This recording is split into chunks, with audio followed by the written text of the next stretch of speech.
eloko kaya malamu oyo asalaka akotanga classe natangaka ti nayaka kozwa diplôme après décès ya papa po tangu papa bandi kotangisa ngai selon histoire ya mama ndenge abetaka tangu na komi na 3e primaire papa ye kokufa kozala un handicapé eza position de faiblesse te il faut affronter tout tango moni moi si osepeli na ye benga ye soki alingi yo ça va soki alingi yo te afingi yo kokangela ye kanda te luka mosusu ngai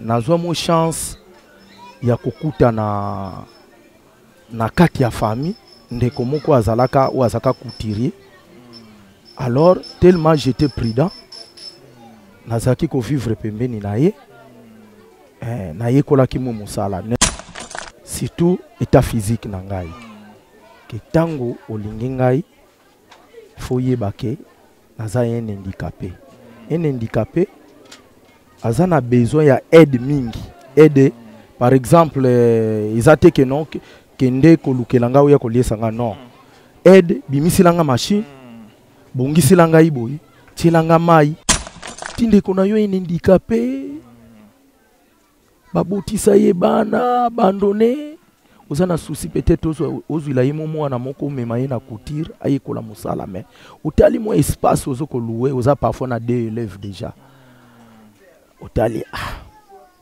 moyen za kakati donc moyen soki ezali okozwa moins espace moko ya monene oko aider lisusu mwana ndeko na yo to ndeko na yo un handicapé apesa exemple mo kabina on njemo bakenda quelconque izana ba mama ba ndeko mona ba mama abotsa bango bana bavanda bo basala eloko te azana souci wana pa kozwa bana wana ata mwa dd to moko bona ba ndeko na biso abana ko encadrer bango mais équipe mais ça les défauts bino ba ndeko bolanda biso en tout cas na biki bato ya mitema minene baza tellement belé lokola mama nanga Emilia na Canada numéro nanga ya téléphone ezali 089 56 70 474 totala ngai osala contribution na yo obenge mama Sylvie Lukeba izana compte numéro izana mama Sylvie pesa ngwa tout le temps otini $1 na yo ekoma otini po kabla mama Sylvie te otini po bandeko so bandikape balia otini po aider bandeko bandikape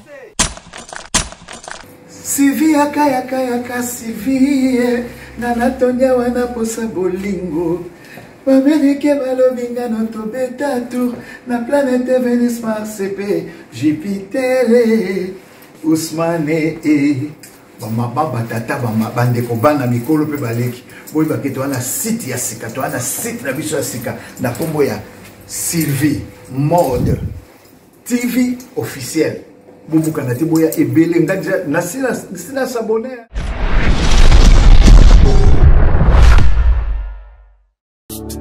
Abonnez-vous maintenant sur notre chaîne YouTube Sylvie Mode officiel TV. Site ya mama na biso Sylvie Lukeba bolingo ya bandikape. Abonnez-vous na site oyo Sylvie Mode officiel TV. Sylvie Mode officiel TV. Oya bosabone na officiel TV Mode Sylvie TV. Bosabone na site ya mama na biso Sylvie Mode TV officiel. Boya bosabone boya ebele. Bohésite te boya bosabone bokozwa makambo ya kitoko. Bosabone ba diversité nyonso ezali makambo ya kitoko sans polémique parti prité makambo moko ya malamu na site oyo Sylvie Mode officiel TV.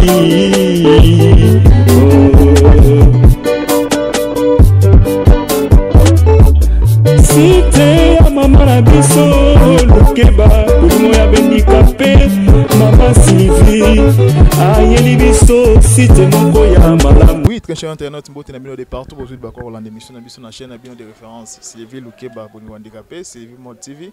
Et ça bino un des serviteurs Belon Kolama BK triple option. Vous le savez pourquoi on m'appelle BK triple option, parce que je suis à la fois cameraman, je suis monteur et je suis aussi chroniqueur. Sans oublier que je suis aussi réalisateur. Et puis ça joue à terre pour bien envoyer. Et ça, la biso, c'est mon cas parce que vous êtes tellement nombreux. Hein? Derrière vos postes téléviseurs, derrière vos téléphones, derrière vos smartphones, derrière vos ordinateurs. Vous dans la biso, na minute, oh, na moment, oh, et ça, là, vraiment bien. Maman, c'est vu que vous handicapé, merci pour l'opportunité. Yo ça là toujours wana mwana biso parce que zo sala ezo sala déjà bien makasi na senga bato banda émission biso s'abonner massivement à chaîne bino ya CV Mode TV officiel vous allez jamais déçu. Pour s'abonner c'est vraiment simple. Là on a écrit subscribe, vous pouvez commer abonner, cliquez wana, cliquez cloche, vous allez like, puis commenter émission et vous allez bien. Surtout le senga vous partager l'émission biso mingi, vous partager mingi et vous allez bien. Maman Sylvie merci pour l'opportunité. Maman Emilia hein partir à Canada, maman merci pour tout ce que vous faites pour BK en tout cas et ça l'a bien. Et bon mitou na BK Beka le naza na komina bombo na komina bombo contenu to sala émission na papa na biso ozomona déjà papa musani to sala notre papa il est couturier azotonga tolinga to soana papa to beta mama soana papa na biso to ba papa vit na parce que c'est une personne vivant avec handicap de bo monde va bongaza une personne avec handicap akobeta li solo apo handicap na zoka ngondé nini en tout cas to soana papa yimoko akopesa biso ba détail ma question eza biso ba réponse eza yé. Bonjour papa. Bonjour. Bonne santé papa. Ça va? Ça va papa, les toye pano ko toye ko na bumbu awa, ezana ibele ba lando na chaîne na biso Sylvie Mode TV officiel. Je te banane papa comment les anani. À se présenter. Kombo na ngai Mbadu Nzungu.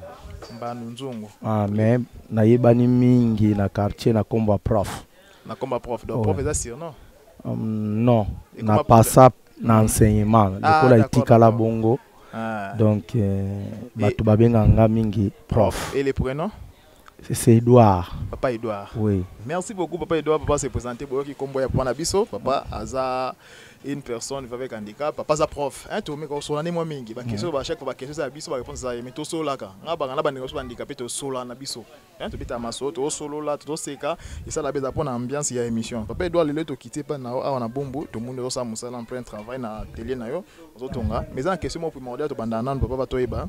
Papa c'est une personne avec handicap. Papa handicap na zo ngondé ni parce que d'autres personnes handicap ba botama nango, d'autres personnes bazongo par qui si mo tongo betaka, d'autres accident, ya papa beti biso li solo.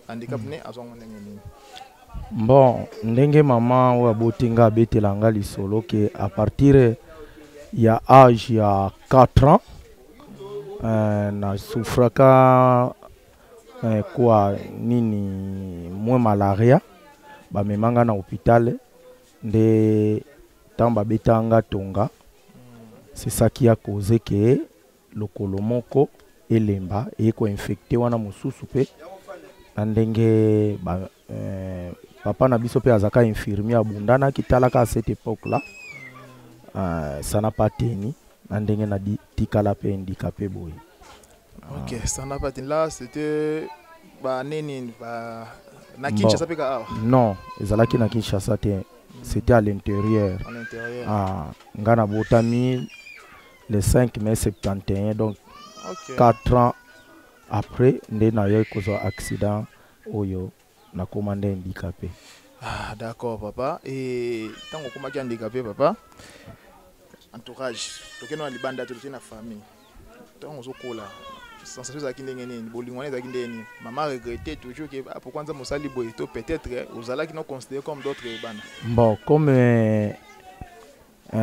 to généraliser kango mwana soka botami soka komi handicapé mwana botami normal akomi handicapé moi regret ezala kaka de part ya ba parents mais ngana zaka na moins chance que l'un de mes parents azaki mutu atanga azaki infirmier azaki papa azaki infirmier atanga ki quand même malgré ça moins discrimination moins négligence ezalaka mais eloko kaya malamu oya salaka kotsanga classe natangaka ti na yaka kozwa diplôme. Ça va. Après décès ya papa po tangu papa bandi kotangisa ngai selon histoire ya mama ndenge abetaka tango na komi na 3e primaire papa ye kokufa mais encourage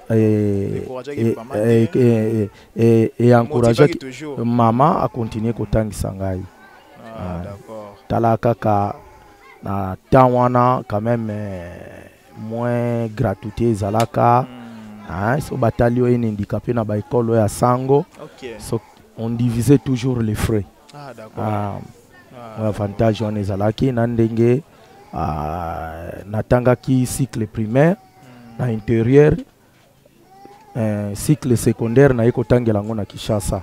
D'accord. Merci très cher internet pour ce que lisolo ya papa na biso Edouard azobeta lisolo en tout cas na ba chef atusali mission ba handicapé tellement belé boyoki bakaya ba handicapé boyoki bakaya ba handicapé en tout cas moi passe makasi ça la moi passe makasi pour mingi toyoka bakana na bango misusu na sepena mama na ngai Séraphine mama tosali mission ya ba handicapé lo bini na beka moi na ngai handicap tangeza nango tene ba biso balobaki okindoki nde msusu zaka soki mutakoma handicapé soka botemaki normal koma handicapé zaka kindoki non yange ezalaki contenu mwa négligence na ya kobela babetanga batonga moya polio tonga ndempe salaki et voilà tant boki témoignage papa na ngai Edouard papa lobika botemaki azalaki normal akomi na âge ya 4 ans nde ayaki kozwa maladie du fait que batonga betaki ye nde esalaki abandi kozama bando senti que likolo bandi kokonda likolo bandi kodiminer jusqu'à ce que se retrouve handicapé patika la bongo et merci na epé à leur âme ya papa na biso papa o azwaki tant ça qui papa na biso doit parce que la plupart tout le monde a handicapé soki ka handicapé moi comme quelconque dans nzoto bazaka un peu moi négliger ma casse après ça bango chance et voilà pe le on peut to na papa Edouard na ba famille au monde ki bana handicapé parce que vous a déjà parents on a papa boti et après tout la question souci mais tout mais qu'on a une question ba famille ba na bana handicapé o ba négliger handicapé ba mépriser bana handicapé conseil nini o ba bon tant que nano parents aux allez bon surtout kawana na iko mona ngo na Kinshasa bana ba handicapé baza trop négligé discrimination est vraiment totale ya makasi omona mwana komi handicapé wa komi ndoki en tout cas nazopesa conseil na ba parents ndengwana un handicapé to moni tozana exemple moko boye na koki kopesa Martin Kanda voilà wana zaki un handicapé total azotambola na chaise roulante alalaka na chaise roulante bureau na ye ezaki ka na chaise roulante mais tala ba makambo minene na sali na mboka na biso alors nazopesa conseil na ba parents soko bote handicapé ko négliger mwana wana te meka ko sala makasi mwana tanga mwe muke wazwa mwe valeur na société.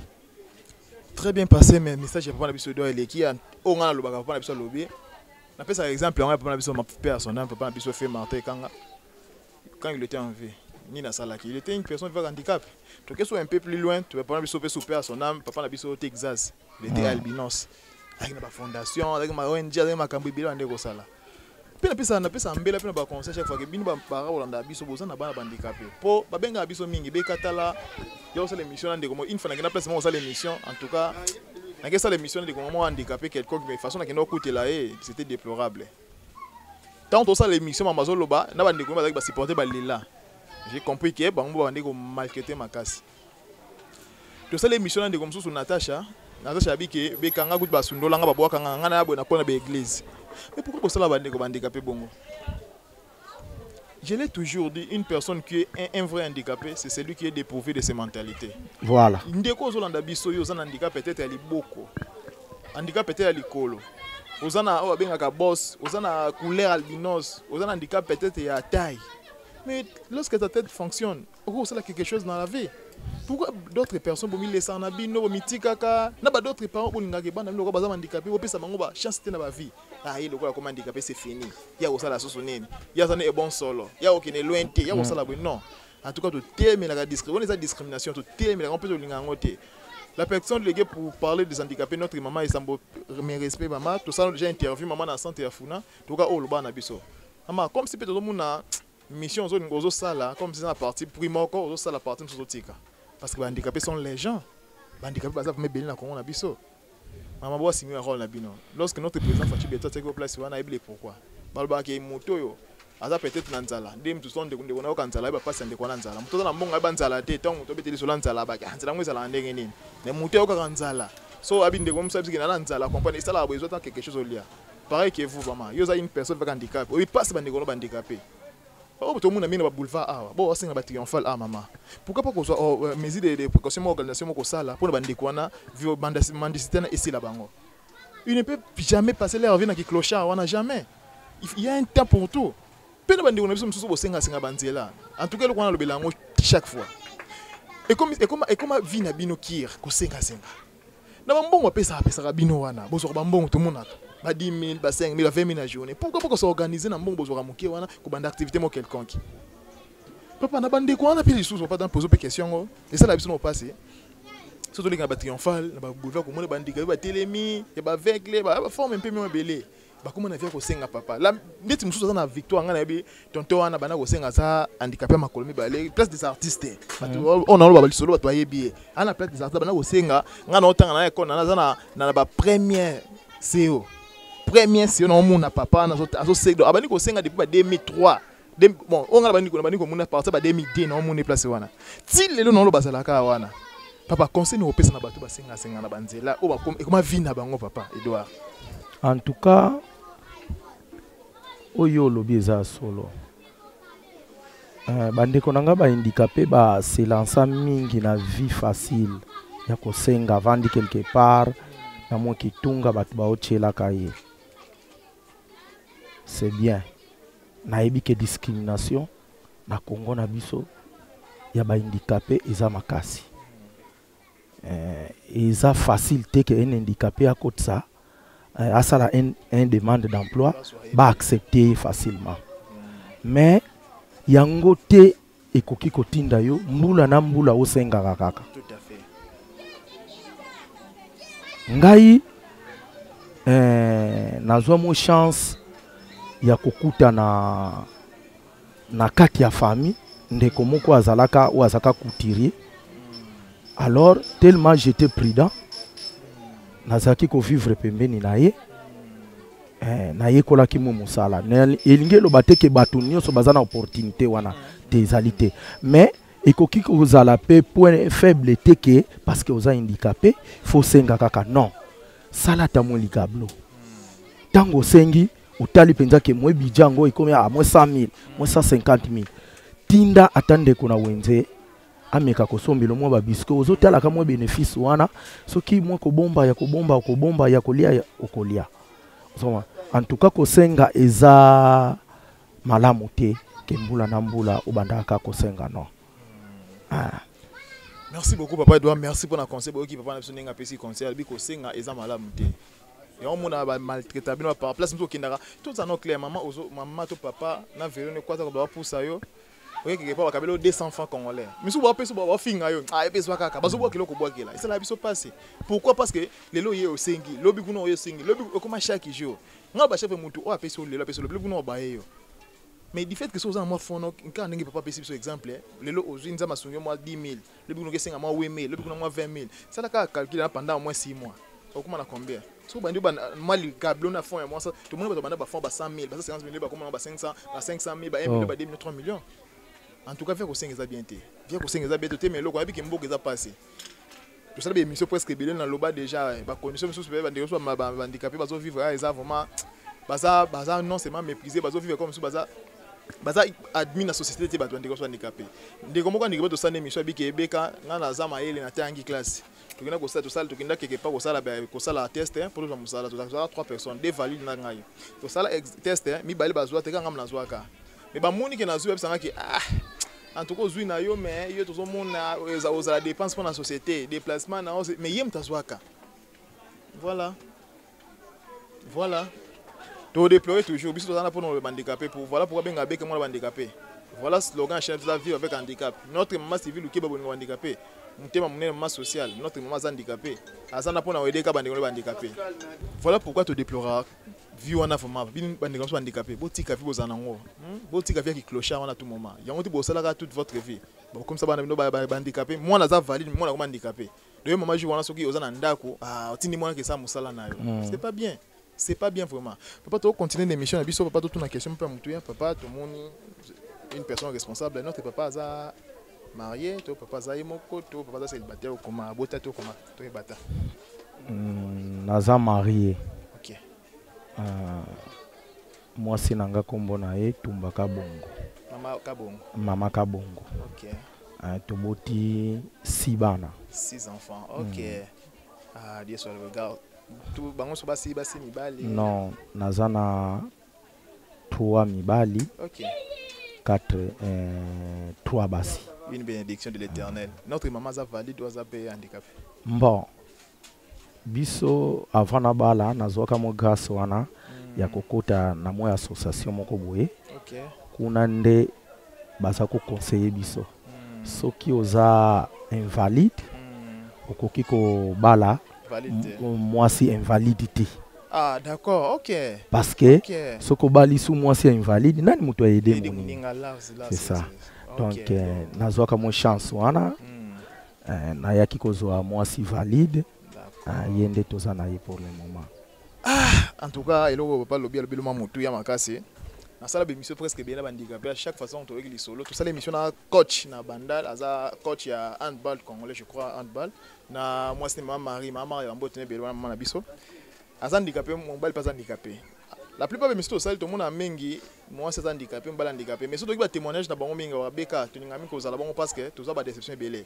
Minga ba na biso ke so lingi valide il y a un temps peut-être famille na ye peut-être entourage na ye peut-être repayé moko à la longue ba ye comme ki a oyo ndeko c'est bon selon ça nini. Conseil ni peut pas couper ça na batouana peut-être yo propose grâce aux moi c'est ça valide. Bande coming la majorité handicapé to ça ba mission la majorité. So retourni bon question oyo réponse moi la beka déception les gaming. Déception les gaming on to préfère to vendre biso so handicapé au lieu que soit valide. Du fait que tout le monde papa au sali batin bela maman au botiba na 6 en tout cas c'est une bonne chose. Tant que je na maman oui tu es bien que mutu za pas mutu pas phase te mutu mabezali. Tout ce temps au passé na maman. Comportement maman Isaac Ndeni pas azo vivre dans la cadre de pitié parce que pas handicapé il y avait un amour vrai azo la kisayo et puis message no pesa na bandeko balobake bolingo ya valide na invalide za la raté message no ko passer pas na bango pose exemple vivant bon ngai tango na lingaki madame na ngai eloko liboso na salaki makasi ya ko expliquer ce que je suis.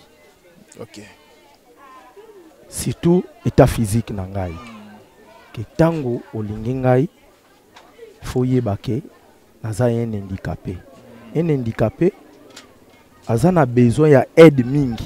Aide par exemple izate que non kende kolukelanga ou ya koliesanga non.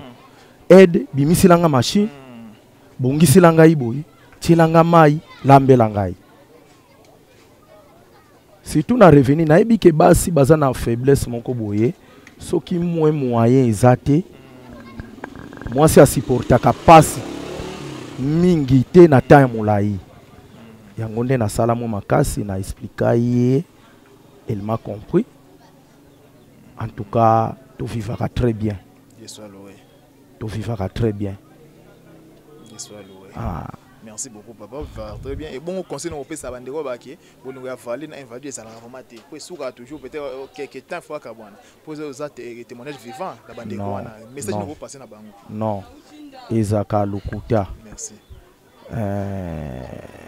Tant que omiyebi okoluka osala choix pe kosala makasi o expliquer na mutu oyo partenaire ozanaye ke nazali boye na lingio mingi. Tant que le débit au constater que mutu alingenga po peut-être na sala ka côté na zwaka mo 10 francs. En tout cas il faut kata relation wana. Faut que sala makasi o luka mutu alingio na ita physique ozana ngo. Ah conseil na koki ko pesa na baninga nde yango wana. Soki o remarquer dès le débit que moi si wana olandela iloko moko bo ete po azaki toko ou bien azanini mais à la longue on risque à faire souffrir yo. C'est ça. Dès le début tango remarquer iloko wana kata relation wana mais ce qu'on remarquer que non moi si oyo kwa okolinga alingi et puis nazo profiter na pesa conseil na ba ndeko nanga handicapé. Tout à fait. position ou bien cause à la un handicapé, sa position de faiblesse. Il faut affronter tout. Tango moni moi si osepeli na ye benga ye soki alingio ça va soki alingio ti afingio kokangela ye kanda te luka mususu na pesa nazo ko encourager na bandeko nanga ba handicapé bazo a faiblesse handicap te que eza liwa ou bien eza faiblesse moko boye oyo akoki ko profiter nango te non tant que soki bongo ezo sala profiter na bongo benga mwasi lingaye expliquer ce que tu es. Très bien passé message de l'équipe qui makase de notre papa Edouard, de la part de notre papa Edouard lobi lo mamutoya bino bande wana biso na biso boyoki déjà nyo so papa lobi hein olingi mutu omuni aza valide pour affronter longola moi complexe wana que moi je suis invalide yelo gola aza valide olinganga te non na lobana bino à chaque fois. Lorsque votre tête fonctionne, aux amours normal, ça fait quelque chose. Lorsque tu es dépourvu de tes mentalités, comme il est beau mollet dans foule, là tu ne peux rien. Là moi ça rolling à répéter. Là tu ne peux rien. Merci beaucoup na papa na message de la qui au PCBiso au PC na bande wazo landa en tout cas et ça linga bien. Notre maman civil qui ba chaque fois chaque fin de l'année tout ça là ka actif événement wana to lire na bande so handicapé. Alors senga ba balanda ka émission na biso de loin de près, les amis de Massivi, groupe de soutien Massivi, Penda Batun pour Hollande, maman Emilia, les chanceliers, griffe plus griffe original pour Love Luciana, monter maman Monique, boza telme belé, boza fama ebelé, na 5 $ mobo soutenir maman Sylvie, na $1, na bino $2, na $5, $10, $20, $100 pour pesaka. Asangisa pour que le 31 de Toliana bande handicapé et les kafuma bien. Bon, et déjà, imagine les kaka. Tu ben bande handicapé, moi J, moi Loso, moi Soso, moi Mungo, pour ça ba famille. Les 31, les premiers années des bonne nouvelle année, bien au Ebito Kotaka, et c'est pour lui tellement quelque chose dans la famille. Quand tout ça, la rabon, en tout cas, on sait que aider maman civile ou qui va nous handicapé, à chaque fois, il y a mon s'appuie sur les longuités. Aider notre maman civile ou qui va nous handicapé, et ça la bien. Meilleure façon pour investir, c'est pour aider les personnes vulnérables, pour aider les handicapés, pour aider les orphelins, pour aider les veuves. Il y a un bon qui n'a pas la massanga, il y a un bon qui n'a pas la artiste, la finité, ok, la boy artiste, non. Mais il y a une meilleure place pour sa bénédiction, il y a 100%. Et ça, on a tangi wana. Papa, tu as deuxième tranche de l'émission, tu as vie à papa. Tu es dans la télé, tu es papa tonga. Depuis papa, c'est un professeur.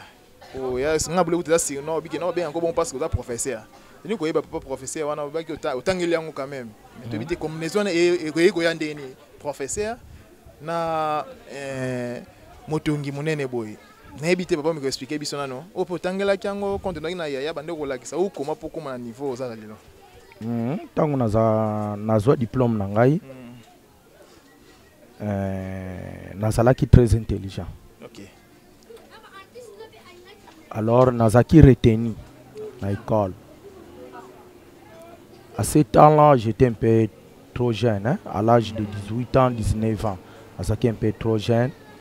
Moins conditions physiques, ils allaient moins ma casque. Na koki ko se tenir debout durant 1 heure ou 2 heures du temps. OK. Puis na saki na facilité à komana tableau. OK.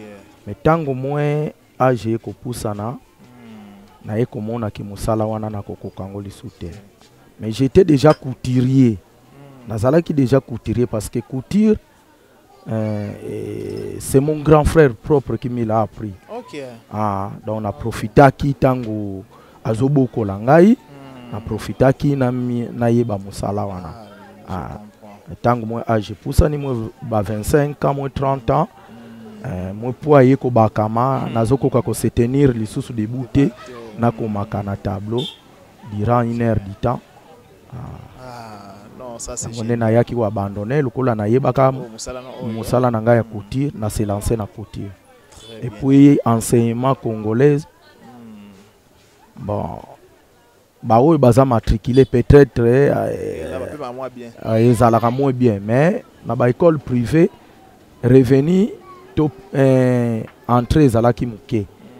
Mais na eko balancer que couture na enseignement na monique couture est un peu avantagé malgré difficulté, mais c'est un peu avantagé par rapport à l'enseignement.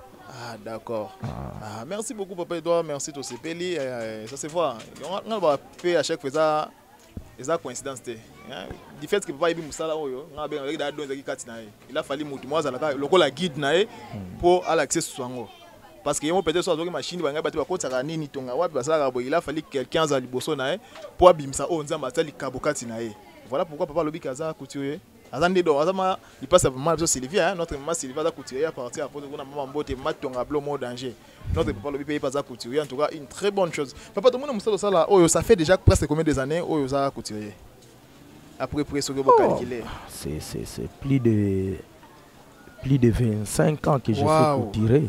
Waouh. C'est plus de 25 ans que je suis couturier. Là, c'est bien. Et na musala nyo sobake, ils ont des avantages et des désavantages. Depuis que musala no ya tant que couturier, quels sont les avantages au côté nango et quels sont les désavantages au côté nango? Bon, ba avantage na kutani nango na bokoli na bali na couture. OK. Na bokoli bana na ngai na couture na tangisi bango na couture. Tout à fait. Mais des avantages ezali que évolution ezate. J'ai maintenant plus de 50 ans. Quand même il fallait moins retraite ou bien moins diminution, il y a forcément izala. Mais nazo continuer qu'à toujours forcer parce que moyen izalité. Entrée est un peu insuffisant par rapport à la charge automiluke là déjà. Il y a des avantages. Avantages ezali ndenge na bala. C'est ça. Natangisi bana na couture nazo continuer kotangisa pe na couture. Ngwana ka avantage mais évolution des athées.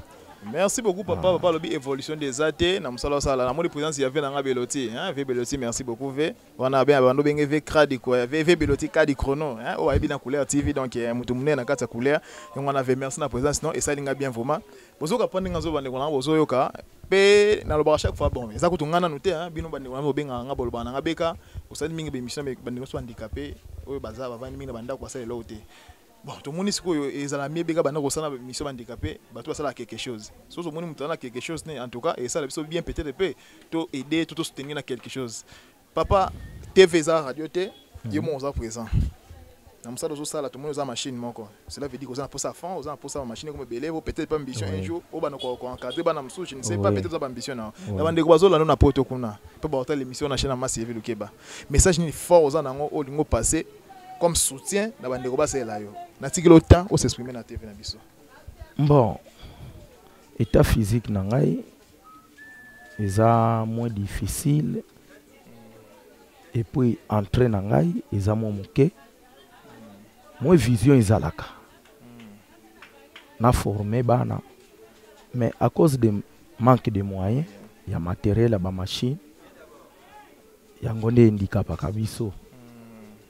To izoko handicapé ngai. Soki ndeko azali bakosunga na mwa machine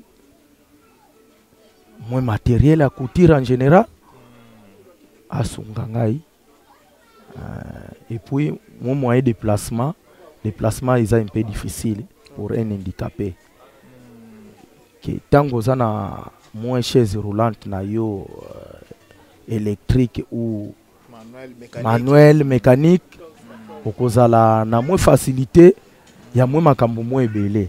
OK. Mais ce qu'on a cloué sur place nyonso tindaka kaka izapa en tout cas ils passé. Difficulté oyo primordial yango wana manque de moyens ya kosomba moins matériel pour former. Souci ezali que par exemple biso toza regroupé na ONG. Ngana kanisaka ke pasi nyonso ya mokili oyo ezalaka epananga mais okukende na ONG otali bata mususu kuna okuti ndeko na yo handicapé babotisa ye bana abandonné ozana souci peut-être ozwila ye mwana moko mema ye na couture ayekola mosala mais otali mo espace ozoko louer oza parfois na 2 élèves déjà otali moyen za kakati. Donc mon moyen so ke zali okozwa moins espace moko ya moins monene oko aider lisusu mwana ndeko na yo to ndeko na yo en handicapé. Donc moyen ils ont des problèmes. Merci beaucoup papa Edouard, merci na message au PC en tout cas na bandima so na poto bayoki. Papa lobi le mo mutu yanga peut-être na me éclaircir yango. Papa lobi ki aza couturier ayebi musala za ma maître. après na possibilité autant que ça bana ko pesa ma formation bande kono pe abi elo moi mutu ya makasi on a se plaisir nini après cet exemple mon abina on njemo bakenda quelconque ezana ba mama bande kono so mona ba mama abotsa bango bana bavanda bo basala eloko te azana souci wana pa kozwa bana wana ata mwa dede to moko bona bande kona biso abana ko encadrer bango mais équipement ça les défauts bino bande ko bolanda biso en tout cas na bike bato ya mitema minene baza tel mebele lokola mama nanga Emilie na Canada lokola ba Grave Cliff original papa Love Luciana monté maman Monique lokola ba Jérémy Toukala prophète Aigle Royal ya collège Bonomé lokola papa Bibson Ngoma vous êtes ba rolima tuta ba mama Godé Tumbo moto sala baba œuvre de charité tout moment mama Godé Tumbo place pour investir yango so on monique peut-être mbongo o kotina mbongo peut-être ça un peu moins compliqué ou luki ba équipement kuna machine kuna o sala ngata koli mama o sineli papa obi ki peut-être que notre travailler boy to ça la partenariat to notre travailler boy zo bandi comme sous bandika bana baza bandika pe bandaka ko encadrer bango maman Emilie na Canada maman écoute au sala déjà presque mingi à chaque fois tout le temps on yaka to na bandika pe to lia ko pesa o za nango yo peut ba beka cette fois-ci moi j'ai besoin qu'andika pas ça quelque chose bana ko aider place pour investir yango so le oye bobi ki non papa nga na ba peut-être 5 machines 3 machines 10 machines et ça bien makasi papa pe sumbela bi ki déplacement les a problème makasi. Si j'ai en tout cas tout ça les émissions na ba maman na biso belé en tout cas merci na chaîne ma Sylvie parce que ya ezana bato ya mitema minene mitema malamu oyo ba edaka na senga pe boyede papa na ngai Edouard alobi déplacement ils ont posé un peu difficulté azana difficulté koto ya déplacement vélo hein moyen déplacement vélo azana ngote parce que ko déplacer il faut soit vélo ce qu'on appelle vélo électrique ou bien manuel bon ça dépend tout cas vélo kaka oyo azana monter monene oyo ko landa émission na biso oyo papa opesa numéro na ye ya biso zate ke oh mutu mongo aye atie caméra wana alobi n'importe quoi lobi lobi bela assurer batu na suka ke oyo kozwa non bloc adena non biso pesa numéro papa pesa numéro na ye pe notre maman Sylvie Lukeba aza une personne avec handicap abi passe bandiko handicapé o pesa maman Sylvie $1000 et comme $1000 o pesa maman Sylvie $100 et comme ça o pesa maman Sylvie $10 et comme $10 bo soutenir pas na ngai asa la problème apesi mbela pour na vélo apesi mbela pour na machine moto mutema mawa oyo l'émission oyo za la toucher abika ça quelque chose pour na papa peut se demander directement ou soit pour les cas à travers maman civil ou qui va bonne handicapé maman comme ça né ou soit pour les que pas na PBK mes numéros sont affichés là plus 243 81 198 914 profil Facebook na ngezali Belon Kwalama page Facebook na ngapezali ingénieur BK caméra montage okomelinga kuna to sola na biso nyonso bolo apona BK te miso to sala na papa Edouard na bumbu to na posa boye na komisa soit bengi paiement directement et kozala bien atonga no sanga toujours ba aide na bino et ça nga bien ata vers ata neto okenda ta fin de l'année au début à l'année prochaine non et papa a joué quelque chose à cela qui boit ça qui va ça besoin qui au sala bien papa ne bela zo to chiter même so que presque na suka so ko na numéro de téléphone oyo koko pesa po ezana batunzo Hollande ba non o legi ba à travers BK à travers ma Sylvie ba contacter directement o pesa numéro na téléphone et on sala bien makasi numéro nanga ya téléphone ezali 089 56 70 474 bandila sous plus 243 89 56 70 474. Merci beaucoup papa besi numéro na ya téléphone papa chaîne na biso na baki na début za maman na biso ça handicapé azan de kono na handicapé et ayebi passe na bino ce que ça un message moko direct au lancer comme les ma Sylvie ala pe ndiko no pe couturier yebi musala sala yango c'est un message moko direct on lancer na monde pe si auto loba parce que lancer message moko direct maman Sylvie hôtel la caméra na biso tout do pe ce message azolanda yo maman Sylvie merci nano na sengio mingi na munoko mboka na biso balobaka mulobi mbisi muto ayebaka pasi ya balobi mbisi nayebi ke yo lokolo za handicapé webi pasi ya ba handicapé en tout cas na Congo discrimination ya ba handicapé eza makasi discrimination surtout eza makasi donc l'état congolais a aidaka biso te donc meka ko kanisa iloko wana soki moyen ezali soki ko senga moyen ezate senga atana ba ndeko ko mususu kuna ba oyo basungaka bayebi na bango ko sunga osunga bandeko ya Congo bandeko na yo ya ba handicapé na Congo en tout cas na sengi yo merci mingi iloko ka ya suka to message nazaki nango ya koloba na yo yango wana. Merci beaucoup papa Edouard, merci pour l'accueil. On a vu tellement bien ma casse en tout cas merci papa. Nzamba pambola yo. Mbele pesami.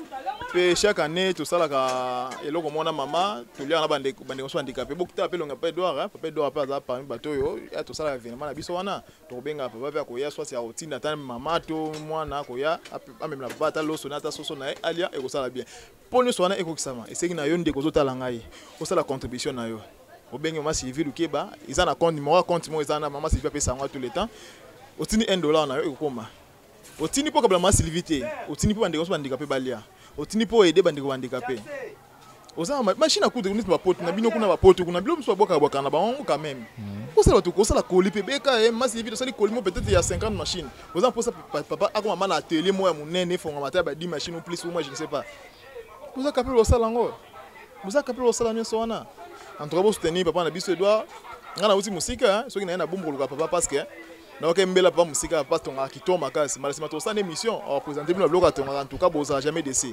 ospe bino bata poto pe na pe sumbela bino boya awa bino boliko ta mingi made in Congo hein bolata mingi à la congolaise o bolata bilamba congolaise papa azawana papa tonga kitoma kasi hein o atongelo buba atongelo boya atongelo tenini so quelconque bolinga papa pe sini mona e oza poso ba tongelo bilamba ya biso ba congolais po marque mo be papa azana na expérience ma casa en tout cas na komisi de mena mona misa pas sali en tout cas moko na kamwe donc ya kin o na bumbu ya musika te papa za na bo référence na adresse neza ba ba bi komi na bumbu ba bi prison makala bien que bi prison makala mais za komi na Selemba so e prison makala na face ezana etala na bumbu Selemba na bumbu si biso za na bumbu okomi na prison makala okito tu na venir feshi ya avenir feshi bo koti na bo koti avenir feshi on a tout na direction ya sayo direction sayo so on a direction sayo bo tunika prof en tout cas yebani makasi na pesa adresse peut-être mutu msuba ko uta poto azan mpuso tongela mama beka ozaka na tina tika bino nyoso na otiko non okobenga be pa moko a indiquer yo adresse beaucoup ya boza jamais décès merci papa na ke nzama batela yo pambola yo je pense que ça dernier jour te to kutana surtout ko sala na habité papa peso ki papa lamba ka poto sala pe mission mo benga ngo elubo bandicapé to sala mi be mission ba ndeko handicapé vie handicapé ninga za po mission ba handicapé sala misala te bandiko ba fene ya boyeboy to sala ke to ko kende wenze ndeko alambi toye to partager to solola to lier ensemble et puis to zonete to papa peso ki bonabi ki mama zali so papa pe aza kota makosa pas ata 1% salaka c'est pas ça la na habiter na question na tuni bon mama asalaka te kaka mo muke ah d'accord mama salaka papa zane wana même maman mtasala nyoso vous avez déjà compris réponse ya papa et wana izami to sala un jour na mama papa vous allez inviter na biso hein tout ça na maman so alambi papa ni inviter na biso to li ensemble c'était votre humble serviteur Belon Nicolas Mabeka Tiblosion eza bino wana na ba chef a toujours soutenir ngai nous sommes bien, on a pour ça au dédicace quelconque. Je suis là, en tout cas pour ça, sinon on bien. Il y a bien le serviteur, comme tu as une balance, même il y a un beau ténor. Bye bye. Sylvie Modé, officiel TV. Sylvie Modé, officiel TV. Boya, beau s'abonner. La officiel TV, mode Sylvie TV. Beau s'abonner na site ya maman na biso Sylvie Mode TV officiel. Boya ko s'abonner, boya aider. Boya hésiter, boya beau s'abonner, boko zwa makambo ya kitoko. Beau s'abonner, ba diversité nyonso ezali. Makambo ya kitoko sans polémique. Parti prité, makambo moko ya malamu. Na site oyo Sylvie Modé officiel TV.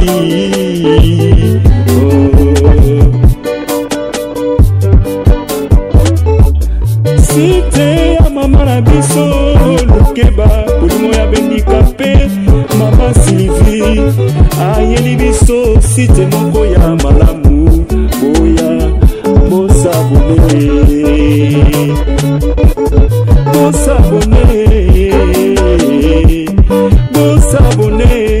Abonnez-vous massivement sur notre chaîne YouTube Sylvie Mode officiel TV. Site ya mama na biso Sylvie Lukeba bolingo ya handicapé. Abonnez-vous na site oyo Sylvie Modé officiel TV. Sylvie Modé officiel TV. Boya, beau s'abonner. La officiel TV mode Sylvie TV. bosabone na site ya mama na biso Filvimo TV officiel. Boya kosabone boya ebele. Bohésitez, boya bosabone.